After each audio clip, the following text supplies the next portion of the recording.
ധാരണാപത്രം പാലിച്ചില്ലെങ്കിൽ യുദ്ധത്തിന് തയ്യാർ. അമേരിക്കയ്ക്ക് കർശന മുന്നറിയിപ്പുമായി രംഗത്തെത്തിയിരിക്കുകയാണ് ഇറാൻ. പേർഷ്യൻ ഗൾഫിലെ വെടിനിർത്തൽ ലംഘനങ്ങൾക്കെതിരെ അമേരിക്കയ്ക്ക് അന്ത്യശാസനവുമായി ഇറാൻ രംഗത്ത്. അടുത്തിടെ ഒപ്പുവെച്ച 14 പോയിന്റ് ധാരണാപത്രം അട്ടിമറിക്കപ്പെട്ടാൽ സൈനിക തിരിച്ചടിക്ക് മടിക്കില്ലെന്ന് Iran parliament speaker Mohammad Bagher Ghalibaf വ്യക്തമാക്കി. നയതന്ത്ര ചർച്ചകൾക്ക് ഇറാൻ മുൻഗണന നൽകുന്നുണ്ടെങ്കിലും ധാരണകൾ ലംഘിക്കപ്പെട്ടാൽ യുദ്ധത്തിന് പോലും തയ്യാറാണെന്ന പ്രഖ്യാപനം അന്താരാഷ്ട്ര തലത്തിൽ വലിയ ആശങ്കയാണ് ഉയർത്തുന്നത്. ദോഹയിൽ അമേരിക്കൻ പ്രതിനിധികളുമായി മധ്യസ്ഥർ വഴി ചർച്ചകൾ നടക്കാനിരിക്കെയാണ് ഗാലിബാഫിന്റെ ഈ കടുത്ത പരാമർശം. ഉപരോധങ്ങൾ നീക്കിയതിനു ശേഷം എണ്ണ കയറ്റുമതിയിൽ വൻ കുതിച്ചുചാട്ടം ഉണ്ടായതായി അദ്ദേഹം അവകാശപ്പെട്ടു. ഒരു ഘട്ടത്തിൽ 1 ബാരൽ എണ്ണ പോലും കയറ്റുമതി ചെയ്യാൻ സാധിക്കാത്ത അവസ്ഥയിൽ നിന്ന് 40 ദശലക്ഷം ബാരലിലേക്കുള്ള ഈ വളർച്ച ധാരണാപത്രത്തിന്റെ വലിയ വിജയമാണെന്നും അദ്ദേഹം ചൂണ്ടിക്കാട്ടി. എണ്ണ കയറ്റുമതി തടയുന്ന നാവിക ഉപരോധം മറികടന്ന് രാജ്യത്തിന് വലിയൊരു നേട്ടമാണ്. അമേരിക്കൻ ഉദ്യോഗസ്ഥരായ സ്റ്റീവ് വിറ്റ്കോഫും ജാരഡ് കുഷ്ണറും ദോഹയിലുണ്ടെങ്കിലും അമേരിക്കൻ പ്രതിനിധി സംഘവുമായി നേരിട്ടുള്ള ചർച്ചകൾക്ക് നിലവിൽ പദ്ധതിയില്ലെന്ന് ഇറാൻ അറിയിച്ചിരിക്കുകയാണ്. മധ്യസ്ഥർ മുഖേനയുള്ള ആശയവിനിമയം മാത്രമാണ് ഇപ്പോൾ തുടരുന്നത്. ഖത്തർ പ്രധാനമന്ത്രി ഇരുവിഭാഗവുമായി ചർച്ചകൾ നടത്തി വരികയാണ്. നയതന്ത്ര വഴികളിലൂടെ പരിഹാരം കാണാനാണ് ആഗ്രഹിക്കുന്നതെന്നും ആവർത്തിക്കുമ്പോഴും കരാറിലെ വ്യവസ്ഥകൾ നടപ്പിലാക്കുന്നതിൽ അമേരിക്ക അലംഭാവം കാണിച്ചാൽ സ്ഥിതിഗതികൾ വഷളാകും. മേഖലയിൽ സമാധാനം നിലനിർത്താനുള്ള ഖത്തറിന്റെ ശ്രമങ്ങൾ തുടരുമ്പോഴും ഇറാൻ ഉയർത്തുന്ന ഈ ഭീഷണി പേർഷ്യൻ ഗൾഫിൽ വലിയൊരു സൈനിക സംഘർഷത്തിന്റെ സാധ്യതകൾ തള്ളിക്കളയാനാവില്ലെന്ന് മുന്നറിയിപ്പ് നൽകുന്നു. നയതന്ത്ര ചർച്ചകൾ ഫലം കാണുമോ അതോ മേഖല വീണ്ടും യുദ്ധത്തിലേക്ക് നീങ്ങുമോ എന്ന ആശങ്കയിലാണ് ലോകരാജ്യങ്ങൾ. അതേസമയം മിഡിൽ ഈസ്റ്റിന്റെ രാഷ്ട്രീയ ഭൂപടത്തെയും വിശാലമായ ഇസ്ലാമിക ലോകത്തിന്റെ ഭാവിയെയും ഒരുപോലെ സ്വാധീനിക്കാൻ ശേഷിയുള്ള ഒരു ചരിത്ര നിമിഷത്തിനാണ് ഇറാൻ ഇപ്പോൾ വേദിയാകാൻ ഒരുങ്ങുന്നത്.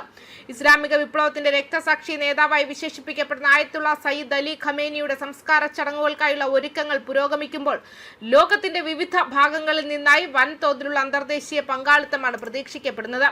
മതനേതാക്കൾ, ഇസ്ലാമിക പണ്ഡിതന്മാർ, രാഷ്ട്രീയ നേതാക്കൾ, സാമൂഹിക സാംസ്കാരിക മേഖലകളിലെ പ്രമുഖർ എന്നിവരടക്കം 90-ലധികം രാജ്യങ്ങളിൽ നിന്നുള്ള പ്രതിനിധികൾ ചടങ്ങുകളിൽ പങ്കെടുക്കാൻ സന്നദ്ധത പ്രകടിപ്പിച്ചതായി ഇറാനിയൻ അധികൃതർ അറിയിച്ചു.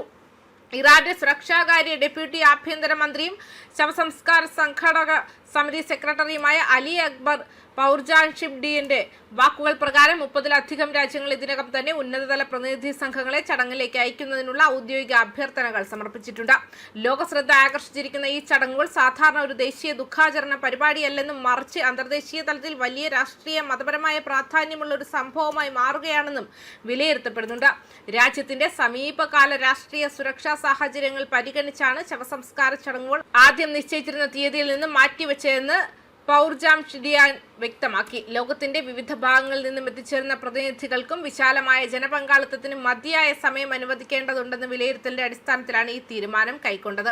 അതോടൊപ്പം അന്തരിച്ച നേതാവിന്റെ ഓഫീസിന്റെ നിർദ്ദേശങ്ങളും ഇസ്ലാമിക വിപ്ലവത്തിന്റെ നിലവിലെ നേതാവായ ആയത്തുള്ള സയ്യിദ് മുസ്തഫ ഖമേനിയുടെ മാർഗനിർദ്ദേശങ്ങളും പരിഗണിച്ചാണ് ചടങ്ങുകൾ നിരവധി ദിവസങ്ങളിലായി നടത്താൻ തീരുമാനിച്ചിരിക്കുന്നത്.